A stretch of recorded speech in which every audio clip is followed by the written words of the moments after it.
The nervous hands wiping silverware at the corner station. Marcus Pierce noticed them first. 3 weeks at Magnolia's, and this server, Katie Rodriguez, checked every order twice before delivery, sometimes 3 times. She positioned herself near table 7 every shift. The same table. The one where Staff Sergeant James Chen parked his wheelchair every Thursday at 7 o'clock. Pierce didn't see what Katie actually was seeing. He didn't see the tactical scan her eyes performed entering each shift, mapping exits and sightlines the way muscle memory demanded. He didn't see the Silver Star recipient who'd earned the call sign Nightingale 6 in Tikrit. He saw only a nervous server with a slight limp favoring her left leg, someone who seemed overly interested in the restaurant's infrastructure, the accessibility features, the ramps, the renovations he'd been billing to veterans charities for 18 months. Katie polished the wine glasses with a linen cloth that felt thin as paper in her hands. Around her, magnolias unfolded like a stage set, mahogany tables gleaming under crystal chandeliers, soft jazz drifting from hidden speakers, the kind of upscale Savannah restaurant that attracted old money and older secrets. The kind of place where a man like Marcus Pierce could hide 6 figures in fraudulent invoices under the banner of veteran support. Her hands moved with deliberate slowness. Glasses held at the stem. Each one buffed to transparency.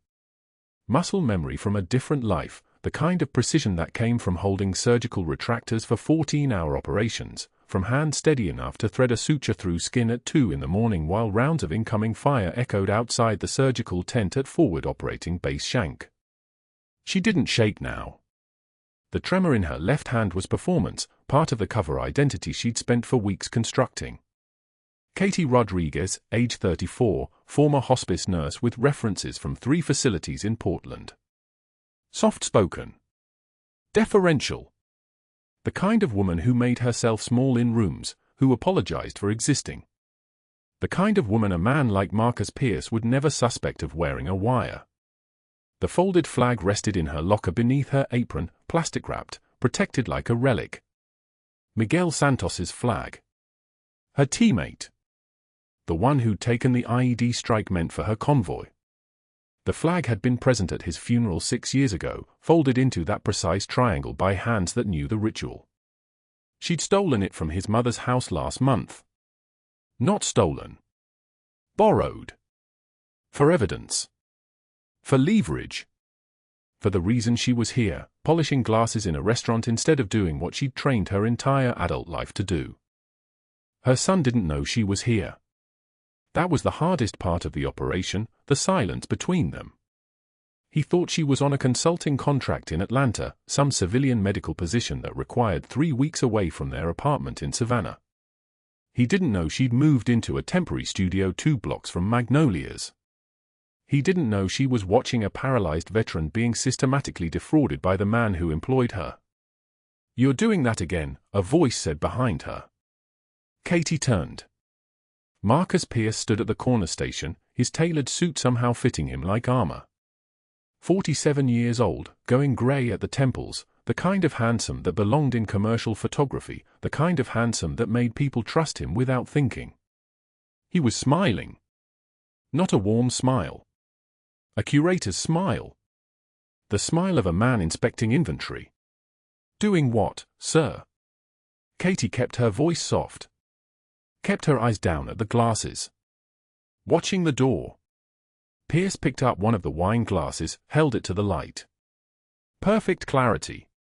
He set it down with deliberate care. "You do it every shift. At 6:55, you position yourself near the entrance. You watch the doorway like you're expecting someone." "I like to greet guests as they arrive," Katie said. Her hands continued their work, cloth moving in circles, methodical and slow. "Makes people feel welcome." Pierce's eyes lingered on her face. She felt them the way she used to feel sniper scopes, a pressure, a targeting. "Your references check out. All 3 places say wonderful things about you. Reliable.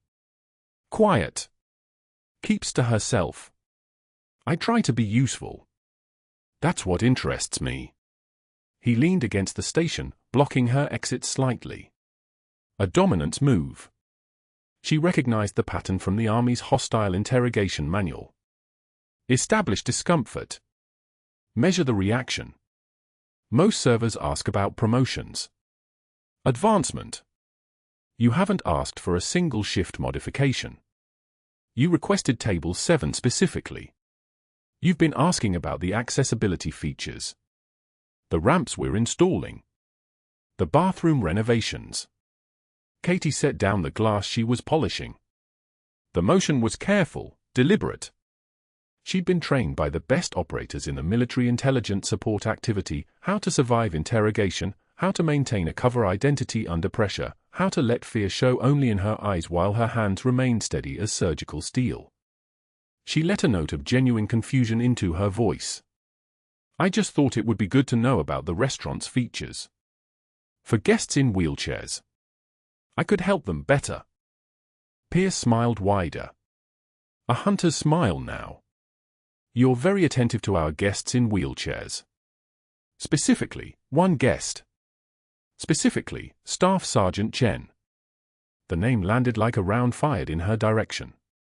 Katie's left hand twitched slightly, not from fear, but from the effort of maintaining control. She'd trained with Chen's son, Marcus Chen Jr., 21 years old, attached to the 75th Ranger Regiment, still stationed at Fort Benning. The son who'd sent her a letter 3 years ago asking her to check on his father after the IED. The son who didn't know she'd been watching his father for 6 weeks, documenting Marcus Pierce's slow, calculated theft from the veterans community. He's a regular, Katie said quietly. It's good practice to remember regulars' preferences. He sits at table 7. Paralyzed from the chest down. 3 tours in Iraq. Pierce picked up another wine glass, examined it with theatrical care. You seem very interested in paralyzed veterans. And you seem very interested in the accessibility accommodations we supposedly install for them. Katie's jaw tightened. Not enough for Pierce to notice, but enough for her to feel the muscles clench beneath her skin. She'd made a mistake. Operational security failure. She'd been watching his financial records too closely, asking staff about the ramps and bathroom modifications that appeared on invoices but never appeared in the actual restaurant. The renovations that had been billed to the Warrior's Heart Foundation, the Veterans Access Initiative, and the Tikrit Survivors Fund, $47,000 spread across 3 legitimate charities that never saw a single penny from Magnolia's. I just think it's good policy, Katie said carefully. Making sure our guests feel supported. Pierce set the second glass down beside the first. His movements were precise, controlled. A man comfortable with power. A man who discovered an inconsistency in his operation and was now circling to determine its source. You know, I'm very careful about who I hire. This restaurant is a trusted institution in Savannah. We serve some of the most important people in the city. Military families. Donors to veterans charities. People who trust us to do the right thing. Yes, sir. I had someone run a deeper background check on you this morning, Pierce said. His eyes never left her face. The hospice in Portland, your supervisor there was very enthusiastic. Said you were exactly as advertised. Quiet. Reliable. Great with families. He paused. Let the silence fill the station like pressure. She also said you left very suddenly. Didn't give notice. Just stopped showing up. Katie's hands remained still. Not from courage. From training. The kind of training that meant fear was just a nerve impulse you learned to ignore. She'd been through worse interrogations than this, actual interrogation, with actual stakes. This was just a manager who'd noticed her watching his fraud. This was just a man who suspected something was wrong. I had family matters, Katie said softly. A situation with my son. I needed to move. Pierce leaned back from the station. He was studying her the way a jeweler studies a diamond, looking for fractures, for weaknesses, for evidence of deception. You have a son? You never mentioned a son. He's 14. He's with family in Georgia. The lie was prepared. Everything about her cover was prepared. But she could feel the shift in his attention, the way his focus had narrowed into something sharper and more dangerous. This was Stage 2 escalation, the pivot from casual observation to active investigation. She'd miscalculated how quickly he would move from curiosity to concern. The front doors of Magnolia's opened. A couple in their 60s entered. Customers Pierce immediately turned to greet with effusive warmth, his entire demeanor shifting into the mask of hospitality.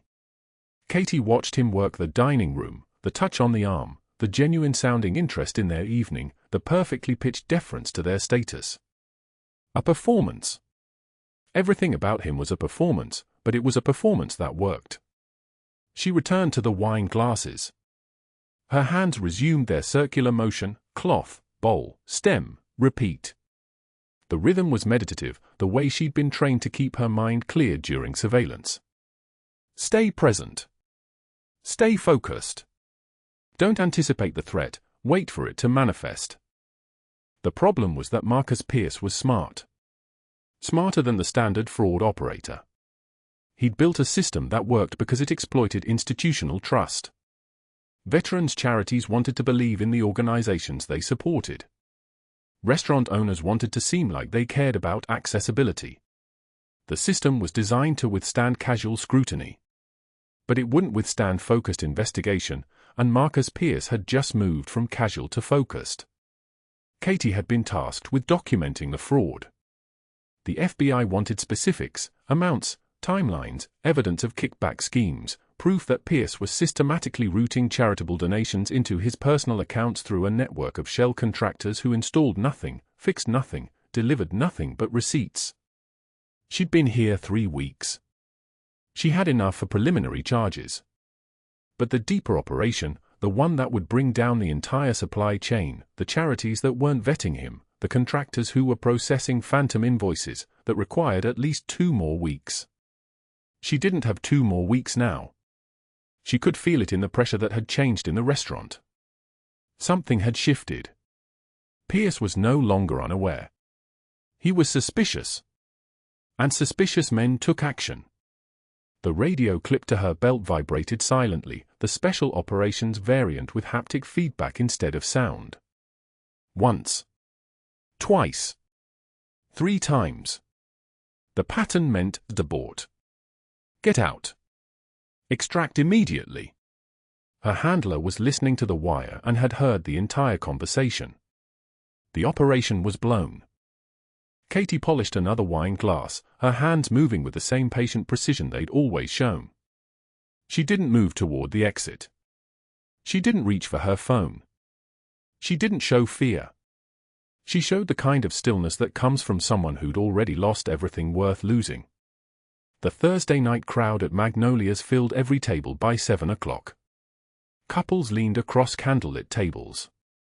Business groups loosened ties and ordered second rounds. The dining room hummed with the low murmur of satisfaction that expensive restaurants cultivate, a sound like silk being pulled across marble. Katie moved between tables with the efficiency of someone who'd learned to disappear into background rhythms, her apron pocket carrying a weight that wasn't food or silverware. The folded flag from Miguel Santos rested there, just behind her order pad, a talisman no bigger than a playing card. She didn't need to turn around to know when Staff Sergeant James Chen's van pulled into the accessible parking space.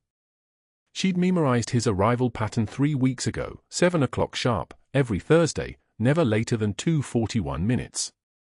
His wheelchair's electric motor whined as he lowered from the van, the only sound that broke through the restaurant's careful ambience. Katie watched him from the service station, noting how his hands moved with the economical precision of a man who'd learned to do more with less. His paralysis lived from the waist down, a roadside bomb in Tikrit, 8 years ago, 2 seconds that had reorganized the geometry of his entire life. She knew his file because her handler had given it to her.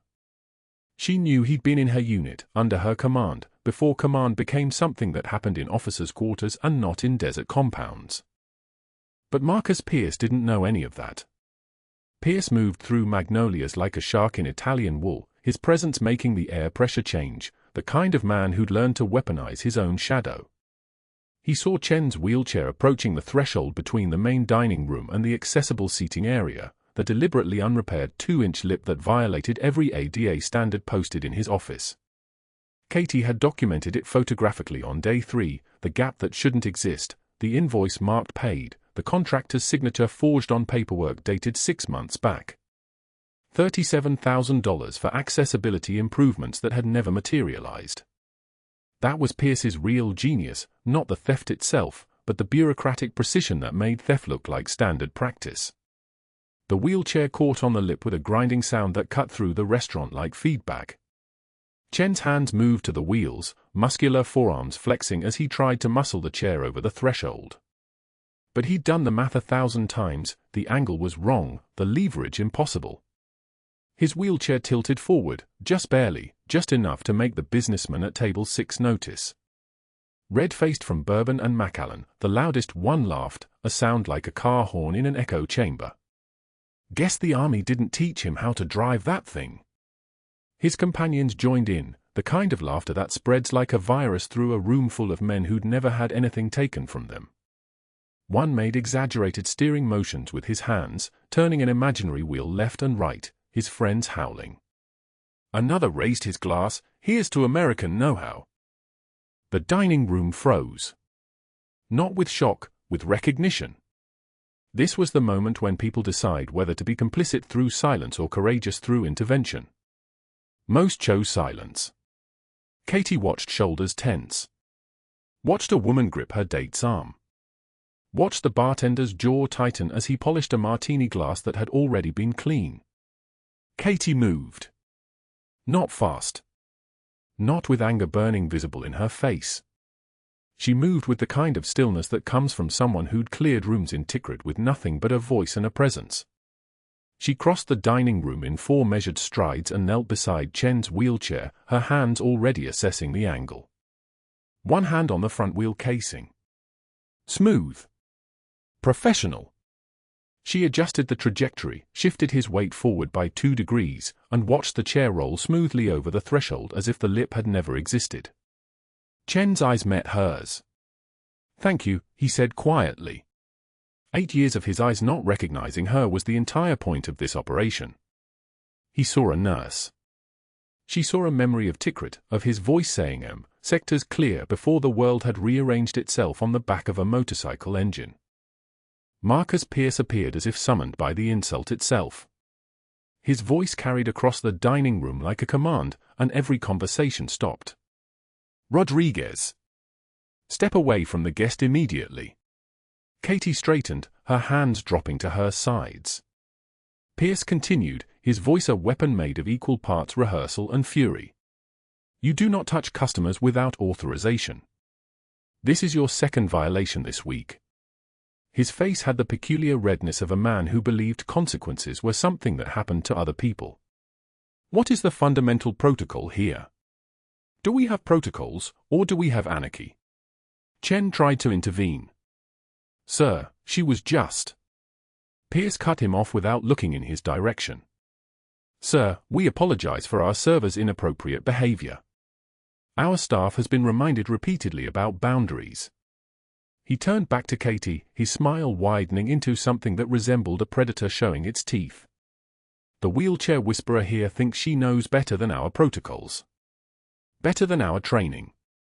Better than anything posted in our employee handbook." Laughter rippled from the businessman's table, the sound of validation they'd been seeking.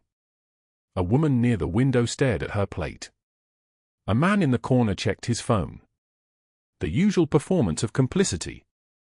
Katie stood motionless. Her composure was not the absence of feeling, it was the presence of control so absolute that feeling became irrelevant. She did not tremble. She did not flush red. She did not retreat to the kitchen to collapse into a supply closet. Those were choices made by people who still believed the world operated by civilized rules. Katie had learned in Tikrit that the world operated by older rules, crueler mathematics, and she had learned to survive by understanding exactly which game was being played and choosing not to play it. A single tear formed at the corner of her left eye. Not a breakdown. Not a display of emotion. A physiological response to a body under extreme discipline, the way a sniper's eye waters in a high-wind condition. The tear traced her cheek as her gaze met Pierce's. Steady. Unflinching. The kind of eye contact that made his smile falter, just slightly, just enough to suggest he'd miscalculated something. Sergeant Chen served 3 tours so you could stand here in freedom, Katie said quietly. Each word was placed like a surgical stitch. Maybe fix the ramp you were paid to install. The dining room went absolutely silent. Not uncomfortable silence, that came first, and passed in maybe 2 seconds. This was different. This was the silence of people recognizing that they'd just witnessed something real cut through the veneer of civility like a knife through silk. Even the businessman had stopped laughing. The loudest one stared at his steak as if it had become evidence. Pierce's face hardened into something that resembled a mask. My office. Now. He didn't raise his voice.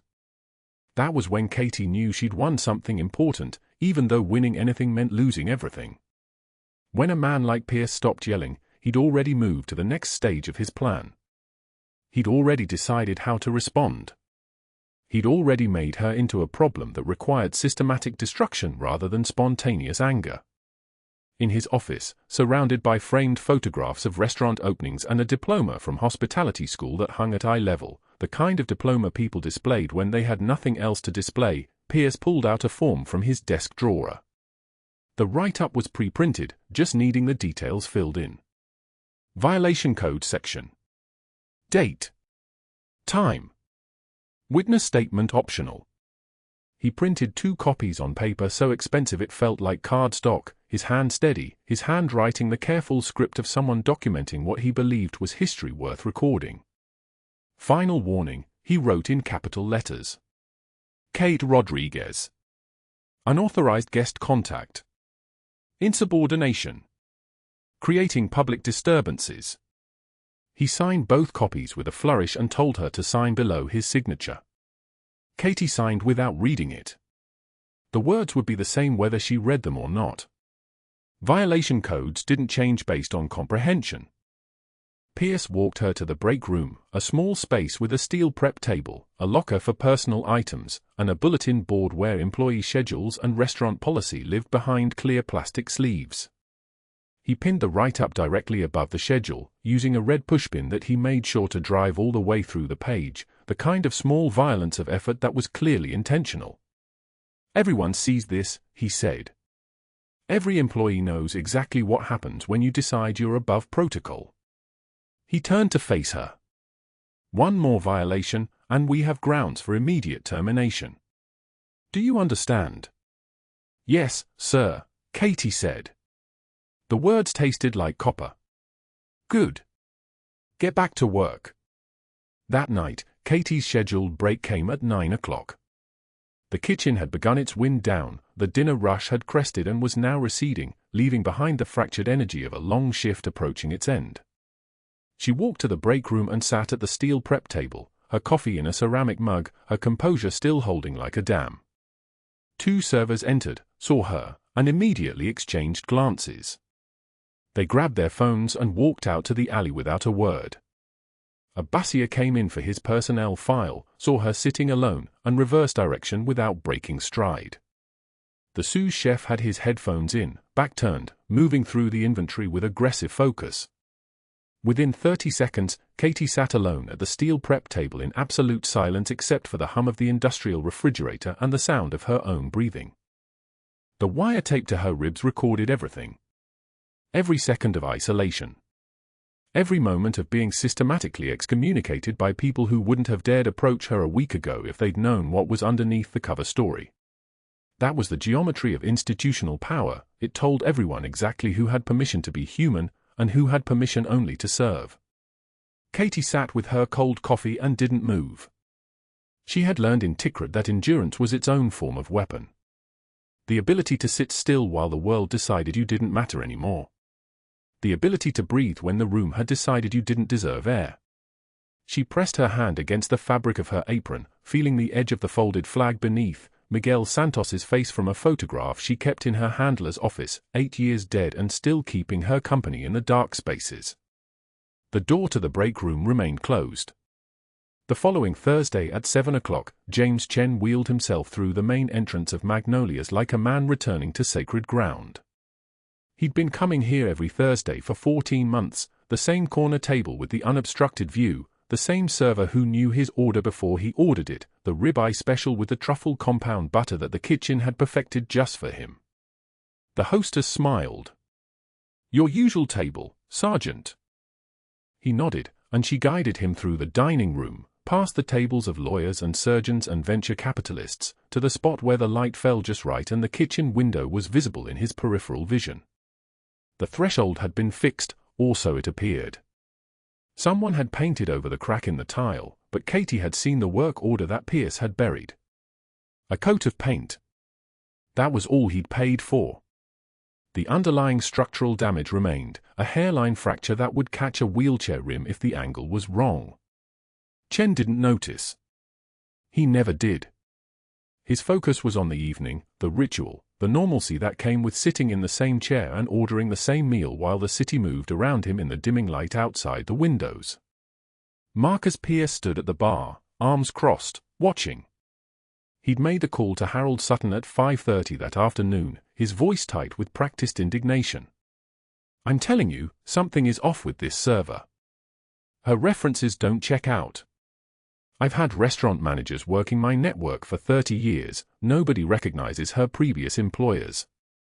I think she's here under false pretenses." The health inspector was already being notified.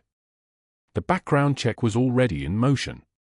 By tomorrow morning, if everything moved according to Pierce's careful choreography, Katie Rodriguez would be erased from Magnolia's payroll and her cover would be shattered like tempered glass. Pierce had no idea who she was. That was the luxury of his ignorance. That was the weapon of his arrogance.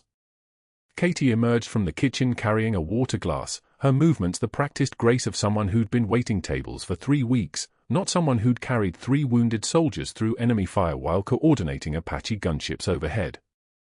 She set the glass down in front of Chen without ceremony. "Good evening, Sergeant.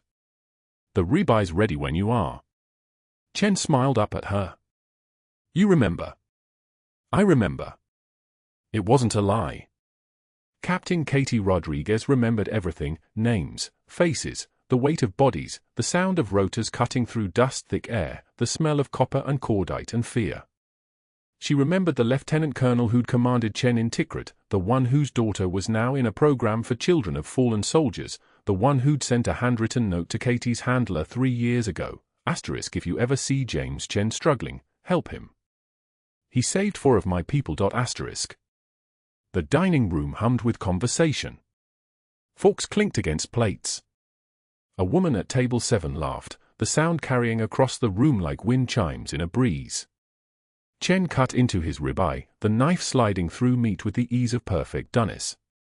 He brought the first piece to his mouth and chewed, and for a moment, just one moment, everything was exactly as it should be. Then his hand froze mid-motion. The muscle memory of his diaphragm failed him.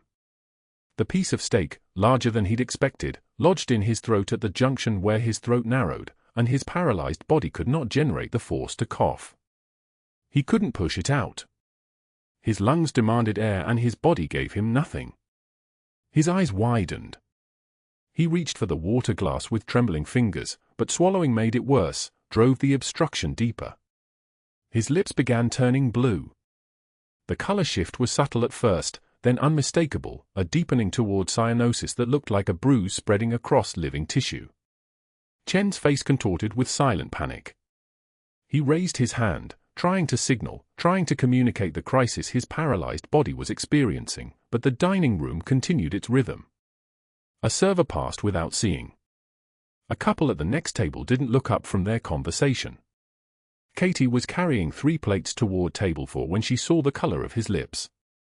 She set the plates down without breaking stride, moving toward Chen's table with the purposeful calm of someone who'd already made the decision to act. The distance was 30 feet. It took her for seconds to cross it. "Sergeant, I need you to trust me." Her voice dropped an octave, the deferential server's inflection replaced by something cleaner, sharper. "Can you hear me?" Chen's eyes locked onto hers. He couldn't nod, couldn't speak, but the clarity in his pupils told her he understood. She already had her hand on his neck, her fingers locating the anatomical landmarks with the precision of muscle memory from field medicine courses taught in desert compounds: the thyroid cartilage, the cricoid cartilage, the soft membrane between them. The cricothyroid membrane. 3 seconds. That's how long it took her to find it, even through his skin, even in the fading evening light of a restaurant where no one expected emergency medicine to be performed with a paring knife and a hollow ballpoint pen. The room went absolutely silent. She'd already moved, already crossed back to the kitchen in the 3 seconds while diners were still processing what they were seeing. The paring knife came from the prep station, the small one, 8 centimeters long, the edge sharp enough to split the difference between skin and blood vessel. She grabbed a ballpoint pen from beside the reservation book and crushed the plastic casing under her boot heel in one sharp motion, blowing the ink cartridge out onto the tile floor. The hollow tube remained. When she returned to Chen's table, Pierce was already moving toward her, his face darkening with the confused rage of a man watching protocol being shattered in front of his paying customers. Katie positioned her fingers on Chen's neck again, finding the soft spot. Her hand moved with the terrifying fluid precision of someone who'd done this before, not in restaurants, but in convoy ambushes and village firefights where medics had to make choices that split seconds and death rates. She whispered, "This is going to hurt for 2 seconds. Then you can breathe." The knife went in horizontally, 1 centimeter deep. Blood welled in a thin line, dark and immediate against his skin. Her hands moved on their own, for years of trauma surgery, 3 deployments, 200 emergency procedures burning through her nervous system like a script she could run in her sleep. She positioned the hollow pen casing and slid it into the opening she'd created. Air. The sound of air rushing, gasping, the physical reality of oxygen flowing back into lungs that had been demanding it in silence. Chen's color began returning from blue to pink in real time, spreading across his face like dawn breaking. "Get away from him. You're fired." Pierce's voice shattered the silence like a gunshot. He was already on his phone, already dialing, his face the color of expensive wine spilled on white linen. "Harold, she just performed surgery on a customer with a goddamn pen. We'll be shut down. I need her background checked now, her references, her credentials, everything. No medical licensing. No nothing. She's a server. This is criminal negligence and assault." Harold Sutton's voice crackled through the phone speaker, audible in the suffocating quiet. "I'll have my contact at the state health board there in 20 minutes. If she's unqualified, practicing medicine without a license, you're covered for immediate termination and we can claim she endangered patrons." Katie remained beside Chen's table, her hands now shaking, not from fear, but from the physical after-effect of adrenaline that had nowhere to go, no battle to fight, no clear enemy to face. The trembling wasn't fear. It was restraint. It was every second of her commission as a captain in the 75th Ranger Regiment being forced into stillness while civilian protocol took over. The paramedics arrived 6 minutes later, their response time marked by the wail of sirens that seemed to come from another universe. They stared at the pentube airway in professional shock, their eyes moving from the improvised tube to Katie's uniform to the blood on her apron like witnesses assembling pieces of a crime scene. "Who did this?" the lead paramedic asked, his voice carrying the weight of someone witnessing something beyond protocol. "I did." Katie's voice was quiet, controlled, the deferential server's inflection locked back in place like a mask she'd already learned to wear. The paramedic examined the placement with the eye of someone who'd seen thousands of airways but never one like this. Perfect position. Perfect technique. You saved his life. Are you a doctor? She's a server, Pierce interrupted, his voice sharp as broken glass. She has no medical credentials. She assaulted a customer. The state health investigator arrived as they were loading Chen into the ambulance, her credentials flashing in the restaurant's soft lighting. Her eyes moved from the scene to Katie to Pierce, assembling her own narrative with bureaucratic precision. I need to see identification and any medical credentials immediately, or we're looking at charges for practicing medicine without a license. Katie's mission collapsed in real time. Her FBI handler was monitoring the wire threaded through the hem of her apron, but she couldn't break character now without destroying 18 months of investigation into Pierce's fraud network, the shell companies, the kickback schemes, the $200,000 diverted from veterans' charities. Not yet. The arrest needed to come from the right angle, with the right evidence, coordinated through federal channels. She had no choice. "I have no medical license," she said quietly, meeting the investigator's eyes with the composure of someone who understood exactly what was being taken from her. Pierce smiled. It was the smile of a man who'd just eliminated a threat he didn't understand. "You're terminated effective immediately. Security will escort you out." But as Katie turned toward the kitchen, toward her apron, toward the folded flag hidden in the pocket next to the wire transmitter, she caught Chen's eyes one final time. His color was stable now, his breathing steady through the improvised airway. He was alive. That was the only metric that mattered. The restaurant door opened behind her, and rain began to fall across Savannah like artillery fire, each drop a percussion instrument in an orchestra only she could hear. Her cover was destroyed. Her mission was compromised. Her carefully constructed identity was burning away like paper in a fire. And somewhere in the legal machinery already being set in motion, a two-star general was reading an email from an FBI field office that said only, "have confirmation on the asset." The incident at Magnolia's was self-directed to save a life. Recommend immediate exfil and briefing. Pierce's hands trembled as he punched the number into his office phone, his composure cracking like cheap veneer. Sutton answered on the second ring, always answered, and Pierce's voice came out tight, controlled, but underneath it the panic. "We have a problem. The nurse just performed an unauthorized medical procedure on a customer. Emergency tracheostomy. With a knife and a pen." The silence that followed lasted 3 seconds. Then Sutton's voice, flat and lethal, "Tell me she's not actually qualified." Pierce closed his eyes. Special Forces medical training. She just saved Chen's life in front of 40 people. Sutton didn't swear. Didn't raise his voice. That was worse. "You're certain?" "Positive." She knew exactly what she was doing. And she's still here, still working. The line went dead. Pierce sat in the back office, watching the dining room through the small window where Chen drank water through a straw, where other customers were already pulling out phones, where Katie moved between tables with that same perfect composure she'd maintained through every insult he'd thrown her way. That composure suddenly meant something different. Something dangerous. Within 40 minutes, Sutton's contact at the restaurant ownership board had pulled Katie's employment file and made 3 phone calls. By 7:15 p.m., the board's legal representative, a woman named Catherine Reeves with eyes like granite, was on the phone with Katie's listed references, the fake ones, the ones that should have held up for at least 3 more weeks. One was a hospital in Baltimore where she'd supposedly worked as an ER nurse for 2 years. The second was a clinic in Arlington where she'd supposedly done volunteer medical training. Both numbers were real. Both were monitored by Katie's FBI handler. And both went silent the moment Reeves asked to verify employment dates. The Baltimore hospital's receptionist transferred her to HR, where a man with a nervous laugh said, "I'm sorry, we don't have any record of a Katie Rodriguez in our system. Not in the last 5 years." Reeves' jaw tightened. She called the Arlington clinic.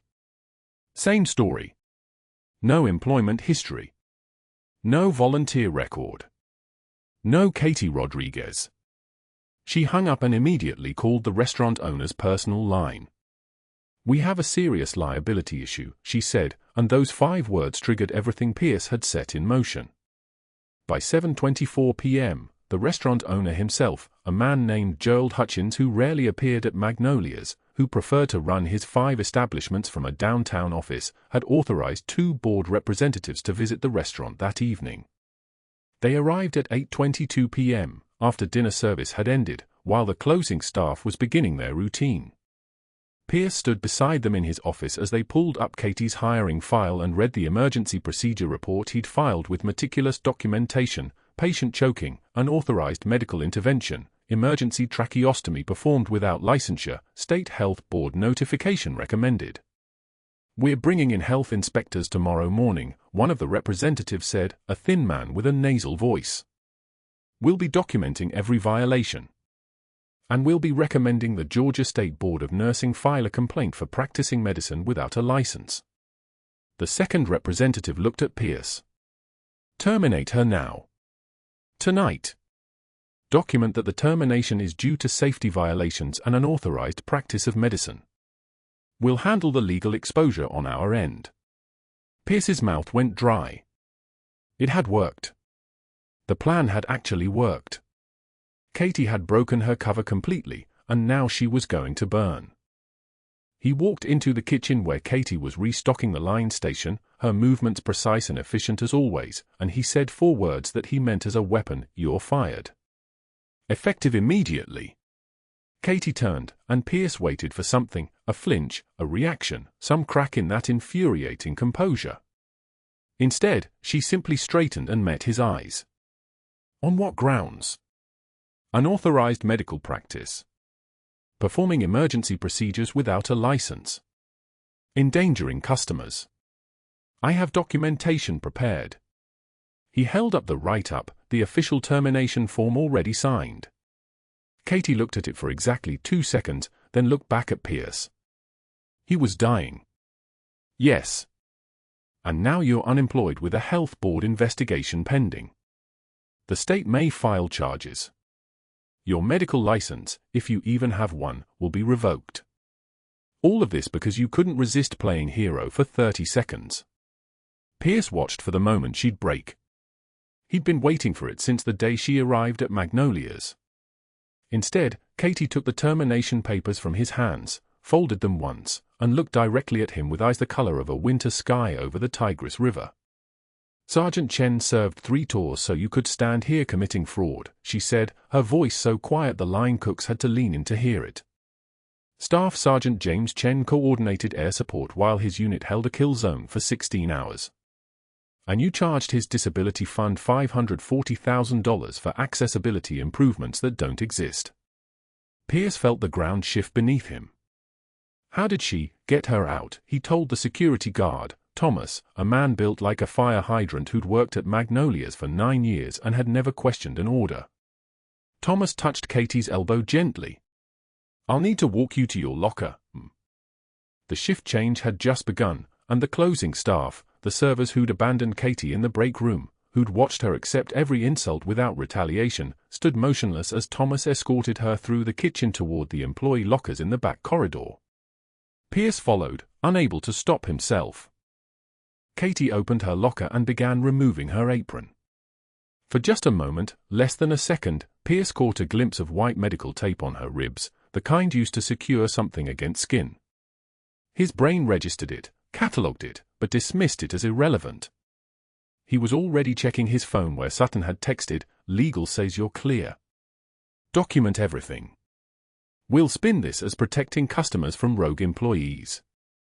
When Katie pulled out a folded piece of cloth from the bottom of her locker, Pierce barely registered what it was until he saw the corner, a military flag, the one that arrives at a funeral, stars and stripes folded into a triangle.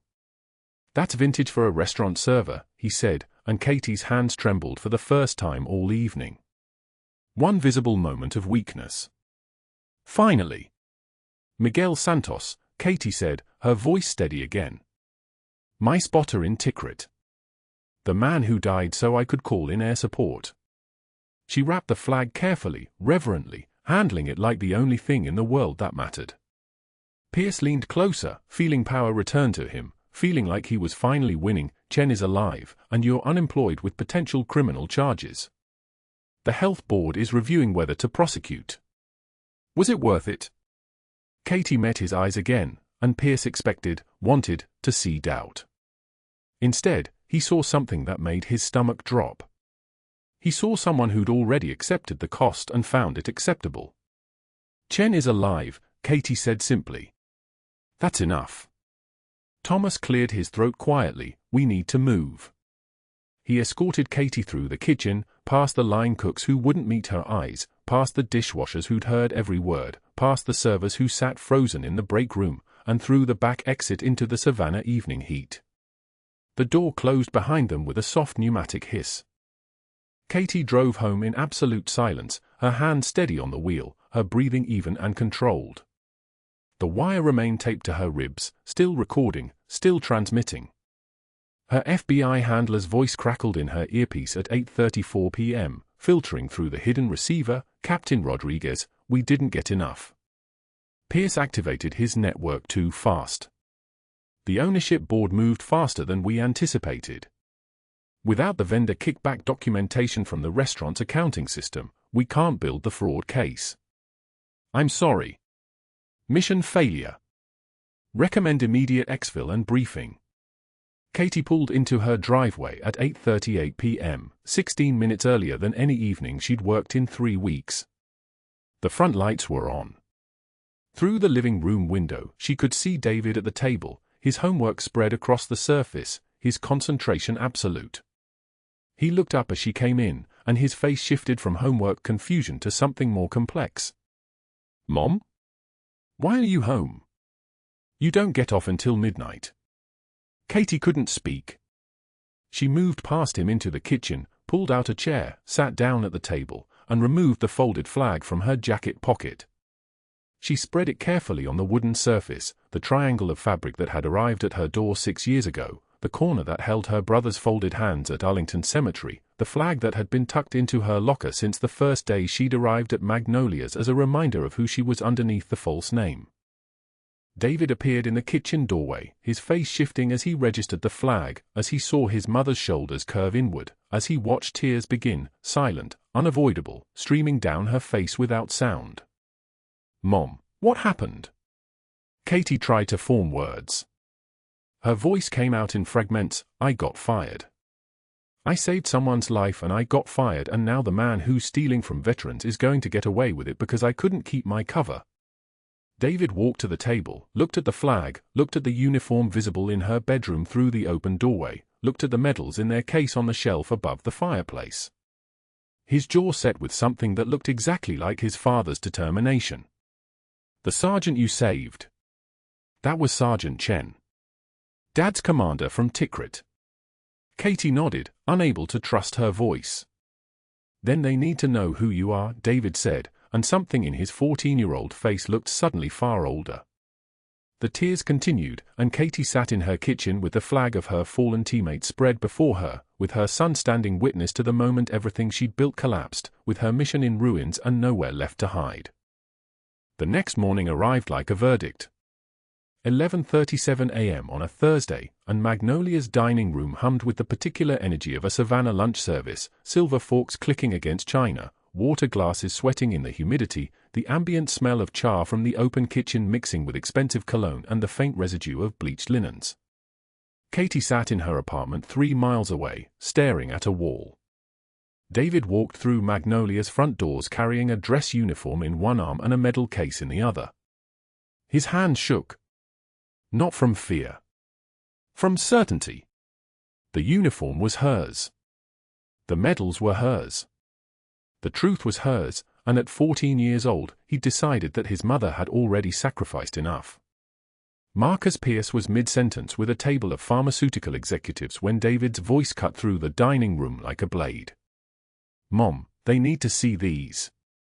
The room didn't go silent. It fractured into silence. Forks stopped.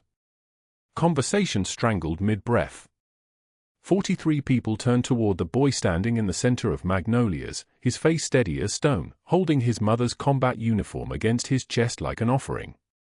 Pierce rose from the host stand, his expression sliding into that particular shape of contempt he reserved for people he deemed theatrical. "Young man, this is a private restaurant. We're not doing family theater this afternoon, so if you could please." "That's Captain Katie Rodriguez's dress uniform." David's voice didn't waver. "Those are her medals. That's her service record. And you fired her for saving a man's life." A Marine veteran at the bar, salt and pepper beard, tattoos tracking up both forearms like a map of Tours, stood slowly. He crossed to David, looked at the medal case, and when he turned to the room, his voice carried the weight of someone who'd stood at attention for 32 years. "Silver Star citation," he read, and the paper in his hand seemed to pull the air from every corner of the restaurant. "For extraordinary heroism in connection with military operations against an armed enemy in Tikrit, Iraq. While serving as medical officer, Captain Rodriguez maintained tactical communications while coordinating emergency air support under sustained enemy fire. She personally recovered 3 wounded soldiers from a fortified position, carried them across 300 meters of open ground under direct sniper fire, and called in close air support that prevented a secondary ambush. Her actions resulted in the preservation of 3 American lives." The veteran's voice cracked on the last sentence.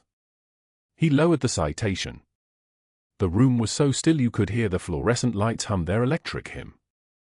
Then Staff Sergeant Chen's eyes widened from table 7, the corner table where he always sat, the one with the accessible approach.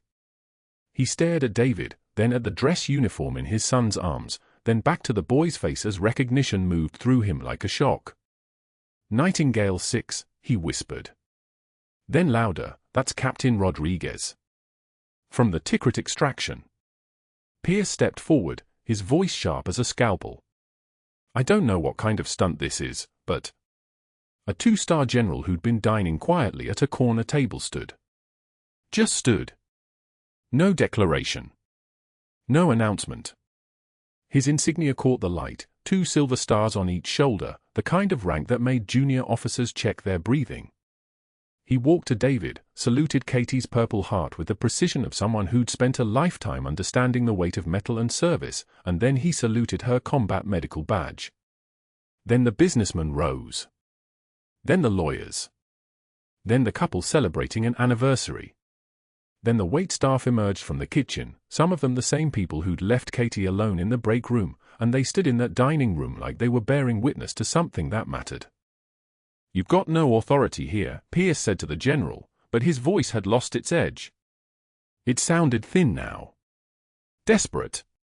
The general looked at him with the particular contempt reserved for those who've never understood what service means. He didn't speak. He simply turned back to David and extended his hand. The boy handed over the dress uniform, and the general held it at parade rest against his body, a gesture of respect so absolute it made the room ache. The doors to Magnolia's opened again. 2 people in dark suits, FBI credentials visible on their belt clips. One was Agent Morrison.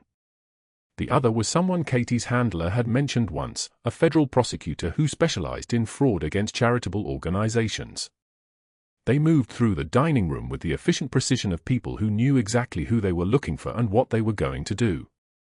"Marcus Pierce." Morrison's voice was flat. Professional. The kind of voice that meant the outcome was already written. "I want a lawyer," Pierce said immediately. "You've got that right," the prosecutor said. "You also have the right to remain silent. Anything you say can and will be used against you in a court of law. You have the right to an attorney. If you cannot afford an attorney, one will be provided for you." The clink of handcuffs in a fine dining restaurant cut a particular kind of quiet. Pierce's wrists went pale as the steel closed. They were going to walk him past table 7, past the general still holding Katie's dress uniform, past David who watched his mother's tormentor with the same steady composure Katie herself had learned in 3 tours. "You're making a mistake," Pierce said as they moved him toward the doors. "You have no idea what you're doing." The prosecutor didn't even look at him. "We have a 3-hour wire recording of you discussing the kickback scheme with Harold Sutton. We have 47 forged invoices. We have 18 documented cases where accessibility improvements were billed to veterans' charities but never installed. We have you on recorded audio saying, and I quote, 'These disabled vets don't know the difference anyway.' So no, sir. We know exactly what we're doing." The FBI agents moved Pierce through the doors like he was already a ghost. Outside, phones were recording. By 3 p.m., that footage would be on Savannah news channels. By 6 p.m., national outlets would pick it up. By midnight, the story would have crossed into the kind of digital permanence that made careers end and lessons stick. Inside Magnolia's, the general set Katie's dress uniform carefully on a chair and saluted it once more. Then he returned to his table and sat down. Around the room, people did the same, not as though the moment had passed, but as though they'd finally understood it. David stood alone in the center of the dining room for exactly 3 seconds. Then Chen called to him from table 7, "You look like your mother, son." The boy walked over. Chen studied his face, and when he spoke, his voice was quiet enough that only David heard it, but it carried into every corner of the room anyway. "She saved my life in Tikrit. In the worst moment of my life. She pulled me out of an ambush when her own cover could have been compromised. And she just did it again, didn't she? Just saved my life again by proving that people like me are worth protecting." David sat down at table 7 without being asked. Chen reached across the table and squeezed the boy's shoulder. It was a gesture that seemed to contain 3 tours, multiple bullet wounds, and the particular gratitude of a man who'd been carried through enemy fire and then carried again through public mockery. An hour later, Katie's phone rang. It was her handler, his voice clinical, professional, but underneath it, something else, something like vindication. "Captain, we've got everything. 18 counts of wire fraud. 6 counts of theft from veterans organizations. Conspiracy charges." The wire gave us audio of Pierce discussing the scheme with Harold Sutton at the law firm downtown. "He's being arrested as we speak. FBI field office is already coordinating with the Department of Justice. This is going to trial, and we're going to win." Katie didn't say anything for a long moment. She could hear David in the background of the restaurant, talking with Chen, talking with the general, talking with a room full of people who finally understood that the person they'd been dismissing had spent her entire adult life carrying other people's weight. "Thank you," she said quietly. "Captain, you did this. You maintained your cover. You performed emergency medicine under fire. You took the hit when your mission was compromised. And you never, not once, let anyone see what you really were until it mattered. That's exactly what we trained you to do." The line went quiet. "Then, what do you need?" "I need to go pick up my son from a restaurant where he just spent the afternoon being brave enough for both of us." Katie hung up the phone and grabbed her keys. By the time she arrived at Magnolia's, Pierce had been processed and transferred to federal custody. By the time she walked through the doors, the same doors she'd walked through as a server, as an infiltrator, as someone pretending to be smaller than she was, the lunch service had ended and the room had transformed into something quieter and more true. David saw her and stood. Chen stood. The general stood. And one by one, without planning it, without needing to be told, the entire restaurant stood. Servers and businessmen, lawyers and generals, people who'd laughed at a paralyzed veteran and people who'd defended him stood in that dining room like they were finally bearing witness to something that mattered. If you've ever been underestimated, if you've ever watched someone judge you wrong, if you've ever wondered what it costs to maintain composure while the world tries to break you, or like, subscribe, and comment. Tell us, would you have done what David did? Would you have let the world know, or would you have let your mother's sacrifice stay hidden? The answer might tell you something about who you really are.